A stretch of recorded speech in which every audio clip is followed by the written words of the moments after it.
కానీ భగవంతుడు నాకు ఒకటే చెప్పాడు, అది నీ బాధ్యత, నువ్వు నిర్వర్తించు, కర్మయోగి నువ్వు అంతే చేయాలి, కర్మయోగమే చేయాలి, ఫలితం నీకు అనవసరం.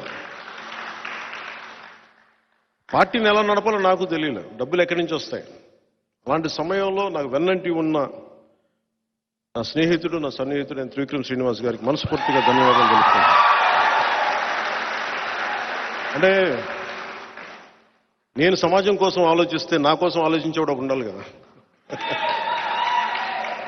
అలాగా వచ్చి నా కోసం ఒక వకీల్ సాబ్ అనే సినిమా చూపించి ఇది బాగుంటుందో చూడండి అంటే అలాగా వచ్చి ఒక 3-4 సినిమాలు చేశాం.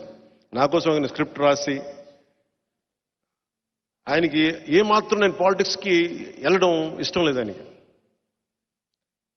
కన్నా వ్యధ భరించలేక ఆయన జల్సాలో కూడా ఆ ఇంటర్వెల్ సీను నా కోపం, అది సగటు మనిషి తాలూకు కోపం ఇంటర్వెల్ సీన్ అది.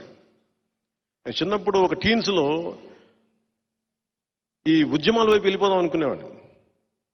ఆ కోపం అట్లాగే ఉండిపోయి నా వ్యధ చూసి ఆయన కనీసం ఇతనికి సినిమాలు ఈ డైలాగులు రాసేస్తే ఆగిపోతానేమో, పాలిటిక్స్కి వెళ్ళడేమో అనుకొని జలసాల డైలాగులు రాశారు. దాని తర్వాత ఇంకా పెట్టిరిగిపోయాను నేను. సో సినిమాలు ఆగట్లా, ఇంకా ఆయన చేతులతో వదిలేసారు, మీ ఇష్టం, మీరు ఏం చేసుకున్నా వాళ్ళగా. అది నాకు తప్పదు కాబట్టి ప్రయాణంతో ఆయన నన్ను భరిస్తూ ఉంటాడు.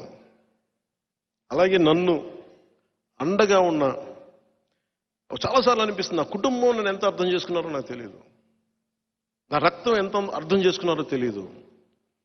మారుమూల ఎక్కడో ఆదిలాబాద్లో ఒక తాండాలో ఉండే ఒక తల్లి, ఒక యువకుడు, నిర్మల్లో ఉండే ఒక యువకుడు, ఇక్కడ మారుమూల శ్రీశైలం అడవుల్లో ఉండే ఒక చెంచు యువకుడు, రాజోల్లో ఒక 2 బిడ్డలున్న ఒక ఆడబిడ్డ. మీరందరికీ నేను ఎంత తేలిగ్గా అర్థమవుతానంటే గుండెల్లో పెట్టుకుంటారు మీరు నన్ను. నేను చెప్పకర్లా, నేను ఏంటో నేను చెప్పకర్లా, కానీ ఒకసారి మా ఇంట్లో వాళ్ళకి నేను చెప్పుకోవాల్సి వస్తుంది నేనేంటో. బంధం దగ్గర కొద్దీ చూడటం కష్టంగా ఉంటుంది.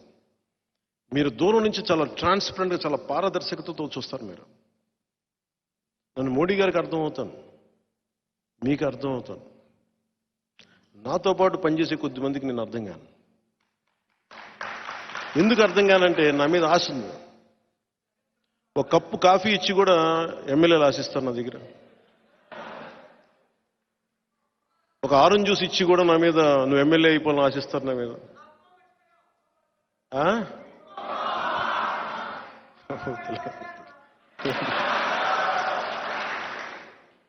ఏమో ఆయన ఇంక నేను ఎందుకులే కానీ, అంటే సలహాలు నాకే.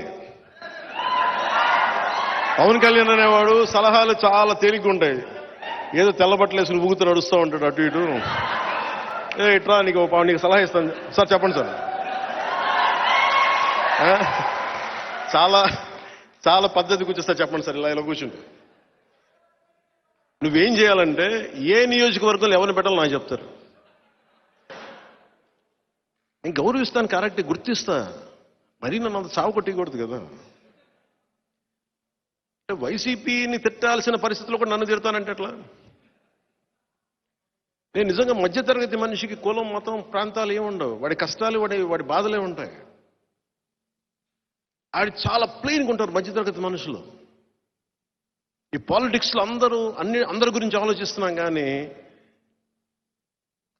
అన్నిటినీ పాటించే సగటు మధ్యతరగతి మనిషి గురించి ఆలోచించడం మానేశాం మనం. అన్ని పొలిటికల్ పార్టీ, ఎందుకంటే ఇది ఓట్ బ్యాంక్ కాదు, ఇది మధ్యతరగతి అనేది ఒక ఓట్ బ్యాంక్ కాదు. అందుకే అందరూ దాని గురించి మాట్లాడడం, పట్టించుకోరు. ఎందుకంటే నిజంగా మధ్యతరగతి సగటు మనిషి మేల్కొంటే ఈ దేశంలో రాజకీయం మారిపోతాయి. మనస్ఫూర్తిగా చెప్తున్నాను. మీ వేదనలు, మీ కోపాలు, మీ తాపాలు ఇంటర్నెట్లో, సోషల్ మీడియా హ్యాండిల్స్లో కొట్టేసి వదిలేస్తున్నాం. అది ఒక మొదటి అడిగే. మళ్ళీ తర్వాత అడుగు ఎలక్షన్ దాకా తీసుకురావడం. ఇప్పుడు నేను కూడా కూర్చోబెట్టి నా ఈగోతోటో దేనితోటి జనసేన 14-15% పెరిగిపోయింది నా యావరేజ్ అని ఆ ఈగోతో వెళ్తే ఓట్లు పెరుగుతాయి, కొన్ని సీట్లు రావచ్చేమో. కానీ జనం ఏమో కోరుకున్న సగటు మధ్యతరగతి మనుషులు ఏం కోరుకుంటున్నారో వాళ్ళకి కావాల్సిందైతే జరగదు. మధ్యతరగతి మనిషి ఏం కోరుకుంటాడో మీరందరూ కలవాలి, వీళ్ళు కలిస్తే బాగుంటుంది. ఈ రోజున జనసేన, భారతీయ జనతా పార్టీ, తెలుగుదేశం పార్టీ కలిసినాయి అంటే ఒక మధ్యతరగతి మనిషి ఏం కోరుకుంటాడో అదే చేశాను. నా బిడ్డలు బాగుండాలని కోరుకుంటారు, రోడ్లు బాగుండాలని కోరుకుంటారు. వీటన్నిటిని ఆలోచించే చేశాను. ఈ ప్రాసెస్లో నన్ను నలిపేశారు అందరూ.